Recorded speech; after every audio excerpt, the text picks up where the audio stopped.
Article 2. Executive. Section 1. 1. The executive power shall be vested in a President of the United States of America.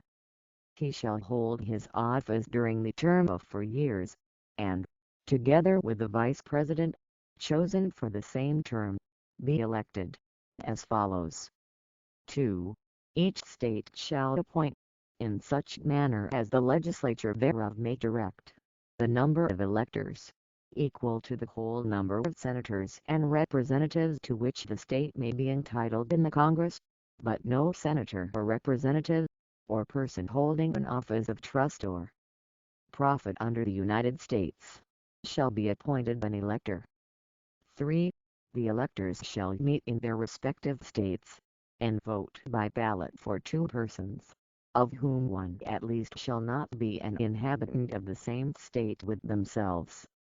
And they shall make a list of all the persons voted for, and of the number of votes for each, which list they shall sign and certify, and transmit sealed to the seat of the government of the United States, directed to the President of the Senate.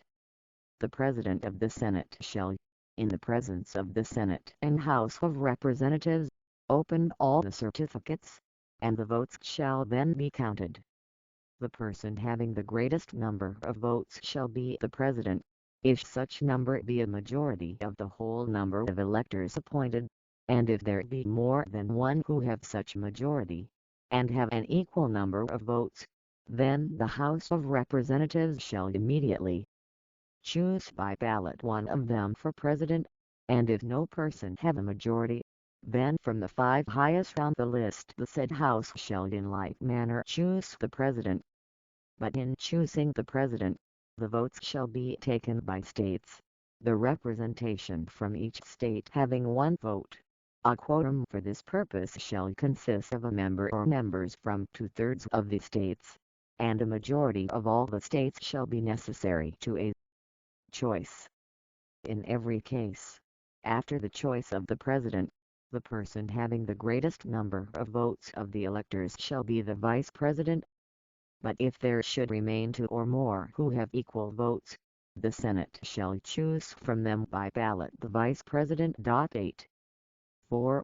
The Congress may determine the time of choosing the electors, and the day on which they shall give their votes, which day shall be the same throughout the United States. 5.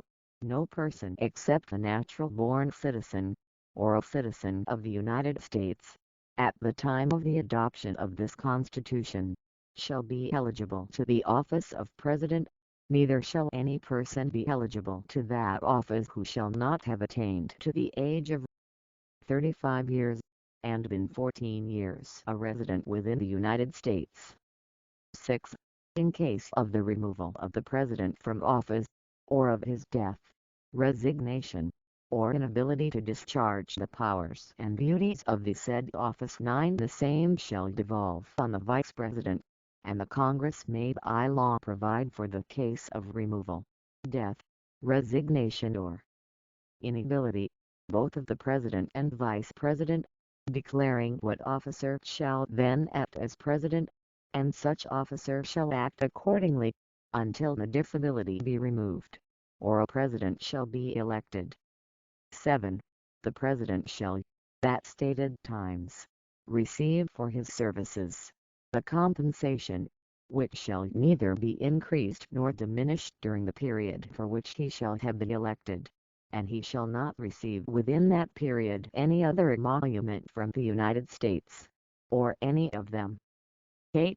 Before he enter on the execution of his office, he shall take the following oath or affirmation: I do solemnly swear or affirm that I will faithfully execute the office of President of the United States, and will to the best of my ability, preserve, protect and defend the Constitution of the United States. Section 2. 1. The President shall be Commander-in-Chief of the Army and Navy of the United States, and of the militia of the several states. When called into the actual service of the United States, he may require the opinion, in writing, of the principal officer in each of the executive departments, upon any subject relating to the duties of their respective offices, and he shall have power to grant reprieves and pardons for offenses against the United States, except in cases of impeachment. 2. He shall have power, by and with the advice and consent of the Senate, to make treaties, provided 2/3 of the senators present concur, and he shall nominate, and by and with the advice and consent of the Senate, shall appoint ambassadors, other public ministers and consuls, judges of the Supreme Court, and all other officers of the United States, whose appointments are not herein otherwise provided for, and which shall be established by law, but the Congress may by law vest the appointment of such inferior officers, as they think proper, in the President alone, in the courts of law, or in the heads of departments. 3. The President shall have power to fill up all vacancies that may happen during the recess of the Senate, by granting commissions which shall expire at the end of their next session. Section 3. He shall from time to time give to the Congress information of the state of the Union, and recommend to their consideration such measures as he shall judge necessary and expedient. He may, on extraordinary occasions, convene both houses, or either of them, and in case of disagreement between them, with respect to the time of adjournment, he may adjourn them to such time as he shall think proper. He shall receive ambassadors and other public ministers.